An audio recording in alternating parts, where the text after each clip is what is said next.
دنیا میں مسیح کے گواہ۔ خدا کی مرضی پوری کرنے کے لیے ہمیں مسیح کے اس مقصد کو پورا کرنا ہے جس کے لیے وہ اس دنیا میں آیا۔ میں زکریا امیر ہوں۔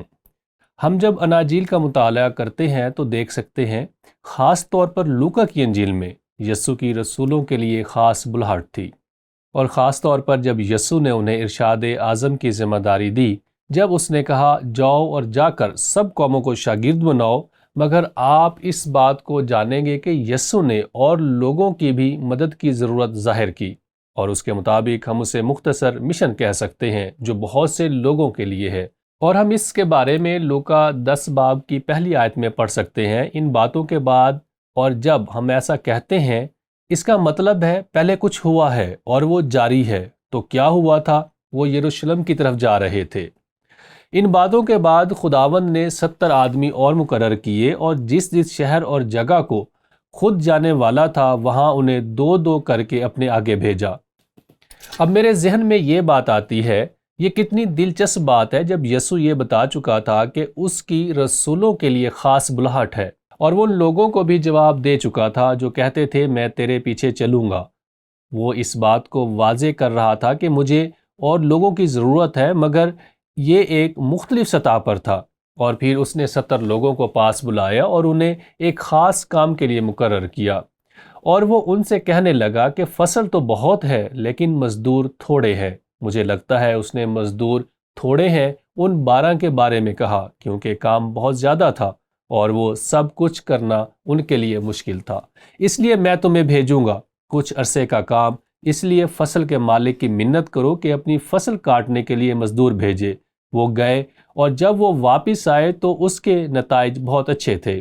وہ 70 خوش ہو کر واپس آئے اور کہنے لگے اے خداوند، تیرے نام سے بدروہیں بھی ہمارے تابع ہیں۔ اور جب وہ 70 کچھ عرصے کی منادی کر کے واپس آئے تو یسوع نے اپنے رسولوں کو تسلی دی، کیونکہ انہیں واقعی اس کی ضرورت تھی۔ اب 23 آیت میں ہم پڑھتے ہیں اور شاگردوں کی طرف متوجہ ہو کر، اور یہاں پھر سے شاگرد لکھا ہے۔ یسوع انہیں اکثر شاگرد کہتا ہے، اور لوکا بھی اکثر انہیں شاگرد ہی لکھتا ہے، لیکن سیاق و سباق سے ہم جانتے ہیں یہ ان 12 کے بارے میں بات ہو رہی ہے، اور شاگردوں کی طرف متوجہ ہو کر خاص انہی سے کہا، اور یہاں وہ پھر سے صرف انہی سے بات کر رہا ہے۔ مبارک ہیں وہ آنکھیں جو یہ باتیں دیکھتی ہیں جنہیں تم دیکھتے ہو۔ رسولوں کی ایک خاص بلاہٹ تھی، اس لیے وہ سب دیکھ رہے تھے جو کوئی اور نہیں دیکھ سکتا تھا۔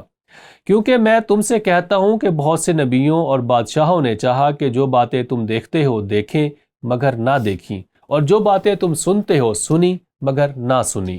ان کی ایک خاص بلاہٹ تھی، مگر اس کے ساتھ ساتھ ہم یہ دیکھ سکتے ہیں ان کو اور مزدوروں کی ضرورت تھی تاکہ ان کھیتوں میں کام کریں جو موجود تھے جب سامری وادی سے گزر رہے تھے۔ اس نے کہا تم سے کہتا ہوں اپنی آنکھیں اٹھا کر کھیتوں پر نظر کرو کہ فصل پک گئی ہے۔ اس نے یہ استعارہ استعمال کیا۔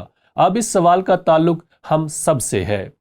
ہم نے رسولوں اور ان کی بلاہٹ پر بات کی، ہم نے ان 70 شاگردوں کی بھی مختصر وقت کے لیے خاص بلاہٹ پر بات کی، مگر علاقائی کلیسیا کے ایماندار مسیح کے ارشاد اعظم کو محبت اور یگانگت سے پورا کرنے میں اپنا کردار کیسے ادا کر سکتے ہیں؟ میں آپ سے ان 5 تصورات کا ذکر کرنا چاہتا ہوں جو میرے مطابق ہم سب سے تعلق رکھتے ہیں۔ یہ بائبل مقدس کی حکمت عملی ہے۔ اس کے پہلے تصور کو میں نے وجود کا نام دیا ہے۔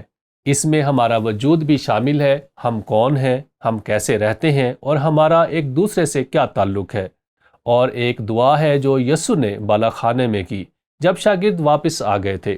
یہودا وہاں موجود نہیں تھا، وہ برعکا کی وادی کی طرف جا رہے تھے، پھر وہ گتسمنی کے باغ میں جائیں گے جہاں یسوع دکھ کی حالت میں دعا کرے گا، اور وہ ان کے ساتھ چل رہا تھا جب وہ بالا خانے سے نکلے۔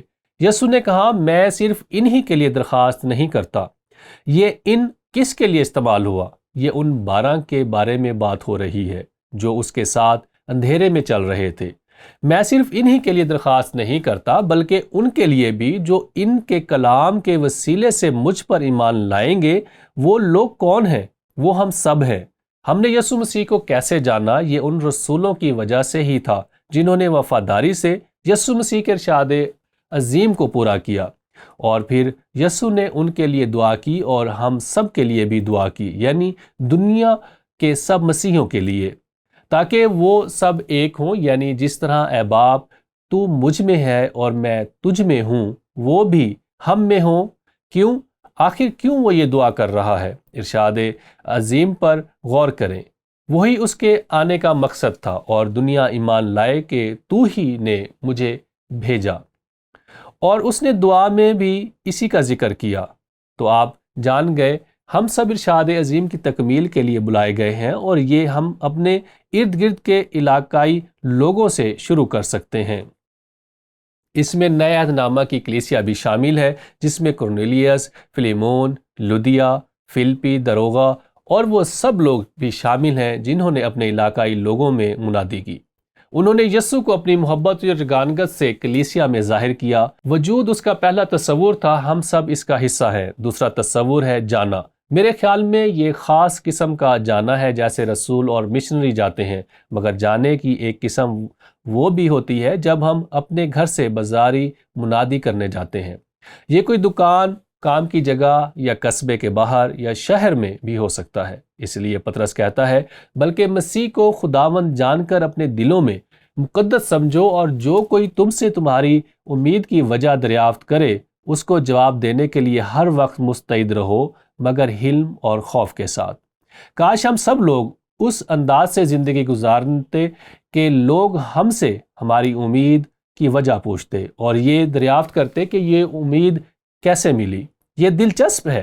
میں ایک سٹور میں بیٹھا تھا جہاں وہ کھانا پیش کر رہے تھے۔ میں اپنی دعائیہ کتاب میں نوٹس لکھ رہا تھا۔ ایک خاتون میرے پاس آئی اور مجھے دیکھنے لگی۔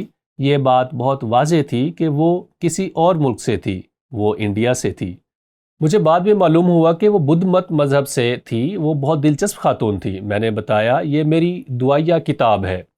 مجھے صحیح سے یاد نہیں وہ بدھ مت مذہب سے تھی یا ہندو تھی، مگر وہ مشرقی مذاہب میں سے کسی ایک کی ماننے والی تھی۔ جب دعا کی بات ہوئی تو وہ بہت دلچسپی لے رہی تھی۔ عام الفاظ میں بتاؤں تو ایسا ہوا کہ میں نے اس کا نام اور پتہ لیا اور اس پر ایک بائبل بھیج دی، اور پھر اچانک اس نے ایک دن کہا کہ وہ ہماری اگلی دعائیہ میٹنگ میں شامل ہوگی۔ یہ بہت اچھا تجربہ تھا۔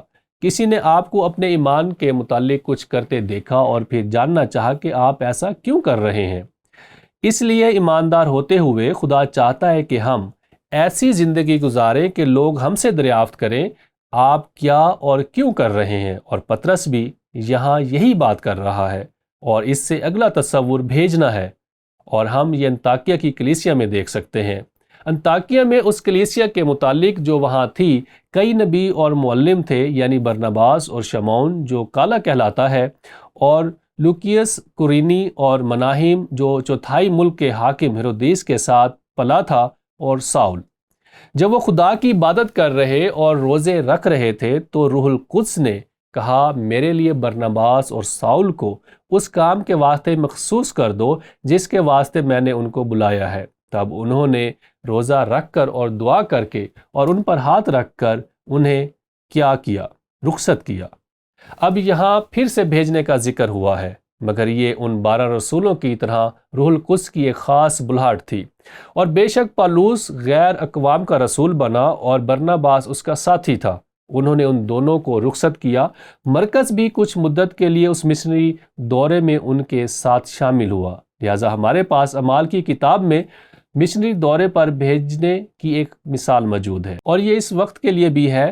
کچھ لوگ واقعی روح القدس کی جانب سے ابھارے جاتے ہیں کہ خدا یسوع مسیح کی خوشخبری دنیا کے ساتھ بانٹیں، اور اس عمل کے دوران انہیں ہماری مدد کی ضرورت ہوتی ہے، اور یہاں دینے کا تصور آتا ہے۔ اور ہم پڑھتے ہیں جب پالوس نے فلپیوں کے نام خط لکھا، وہ قید میں تھا، تو اس نے کہا، اور اے فلپیو، تم خود بھی جانتے ہو کہ خوشخبری کے شروع میں جب میں مقدونیہ سے روانہ ہوا تو تمہارے سوا کسی کلیسیا نے لینے دینے کے معاملے میں میری مدد نہ کی۔ چنانچہ تھسلونیکیے میں یہ فلپی چھوڑنے کے بعد تھا جب وہ بیریا میں گیا، اور پھر تھسلونیکیے میں بھی میری احتیاج رفع کرنے کے لیے تم نے ایک دفعہ نہیں بلکہ 2 دفعہ کچھ بھیجا تھا۔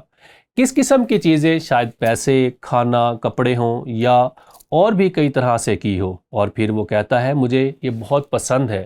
یہ نہیں کہ میں انعام چاہتا ہوں بلکہ ایسا پھل چاہتا ہوں جو تمہارے حساب میں زیادہ ہو جائے۔ مجھے یہ آیات بہت پسند ہیں۔ ایسے لگتا ہے جیسے خدا کے پاس آسمان پر کوئی حساب کرنے کا سلسلہ ہے کیونکہ یہ ایسا ہی لگتا ہے، یہ ایک استعارہ ہے اور وہ بس یہ کہہ رہا ہے کہ خدا حساب رکھتا ہے۔ خدا ہر ایک اچھی چیز جو کوئی کرتا ہے یا دیتا ہے اس کو اپنے حساب میں رکھتا ہے، اور یہ صرف تب ہی ہوتا ہے جب ہم اپنے دل سے خدمت کرتے ہیں، چاہے کم ہو یا زیادہ۔ خدا اسے ہمارے آسمانی کھاتے میں لکھ دیتا ہے، اور کوئی بھی ایسا شخص نہیں ہے جو یہ جان سکے سوائے خدا کے، کیونکہ خدا علم کل ہے۔ میں اکثر ڈی ایل موڈی کی مثال استعمال کرتا ہوں۔ وہ ایک سنڈے اسکول ٹیچر کی وجہ سے مسیح میں آئے، اور ڈی ایل موڈی نے کیا کیا؟ اس نے سنڈے اسکول شروع کیے تاکہ اور لوگوں کو مسیح کے پاس لائے۔ وہ ایک عظیم مبشر بنا۔ پھر اس نے موڈی بائبل انسٹیٹیوٹ کا آغاز کیا، جو پچھلی صدی سے بھی پہلے موجود ہے۔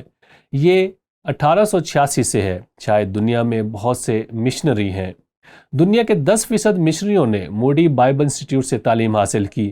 اب ان سب ایمانداروں کے بارے میں سوچیں جو ان مشنریوں کے ذریعے سے مسیح کے پاس آئے۔ ریڈیو کی خدمت اور ان کی اشاعتوں پر غور کریں۔ اب ذرا سوچیں، خدا ان سب کو جانتا تھا، اور ان سب کا تعلق جا کر اس سنڈے اسکول ٹیچر سے ملتا ہے جس نے ڈی ایل موڈی کو مسیح کی خوشخبری دی۔ سوچیں، یہ سچ ہے۔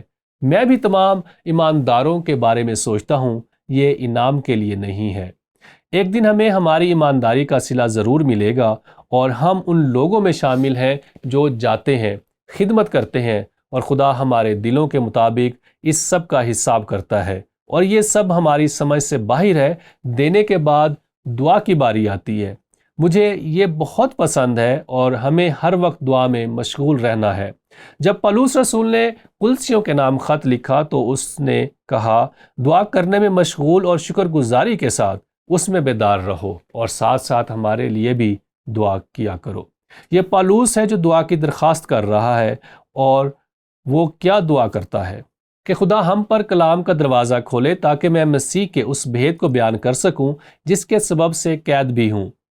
میں اکثر کہتا ہوں، اگر پولس کو دعا کی ضرورت ہو سکتی ہے تو مجھے بھی ہو سکتی ہے، اور ہم سب کو اس کی ضرورت رہتی ہے۔ میں سمجھتا ہوں کہ یہ وہ اصول ہے جس کے مطابق ہمیں اپنی زندگی گزارنی چاہیے، اور یہ اصول بائبل مقدس کی کہانی سے نکلتا ہے جو ہم نے ابھی لوکا کی انجیل میں پڑھا۔ خدا کی مرضی پوری کرنے کے لیے ہمیں مسیح کے اس مقصد کو پورا کرنا ہے جس کے لیے وہ اس دنیا میں آیا۔